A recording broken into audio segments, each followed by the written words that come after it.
যে অক্ষর আসে যদি তা আসে তাহলে তায়ের মতো করে গুণাটা উচ্চারণ হবে। তার মাখরাজে চলে যাবেন গুণটাকে নিয়ে। আমি কি কথা বুঝিয়ে দিতে পারলাম? ইনশাআল্লাহ পড়ার ক্ষেত্রে আমাদের পড়া চলে আসবে, আমরা ইনশাআল্লাহ পর্যায়ক্রমে আলোচনা করবো ইনশাআল্লাহ। তাহলে আমরা জানলাম কি আমাদের কণ্ঠনালীর হরফ কয়টি, মাখরাজ কয়টি কণ্ঠনালীর, তারপরে দুই ঠোঁটের মাখরাজ কয়টি, দুই ঠোঁটের হরফ কয়টি, আচ্ছা জিহ্বার হরফ কয়টি, 18টি, জিহ্বার মাখরাজ কয়টি, এইগুলি আমরা এখন কাজে লাগাবো, এক্ষুনি কাজে লাগাবো, এই জন্য কথাগুলি বলছি ইনশাআল্লাহ। আউযু বিল্লাহ, শক্ত করে দিবেন সব সময়, আকে শক্ত করবেন। আউযু, জুটাকে নরম করে দিবেন, আউযু যেন দু না হয়।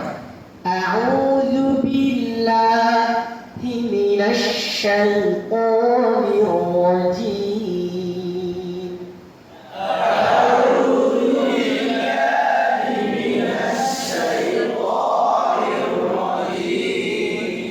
মাশাআল্লাহ, আবার সবাই আউযু বিল্লাহ।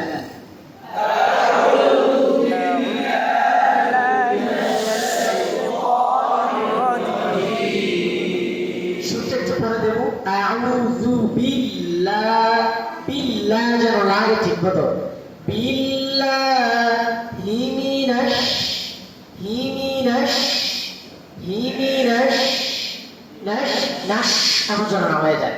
এটা কিসের হরফ না? শীত কিসের হরফ না? সহজে বুঝবেন, সহজ, বাচ্চারা তারপর শীতকালে বুঝবে। আপনি সহজটা আগে নেন, বেসিক পড়াইটা। শীত কিসের হরফ না? দুই ঠোঁটের হরফ না, নাশাই এমন যেন না হয়ে যায়, এমনই হয় আমার। আমি কি বুঝাইতে পারলাম ভাই?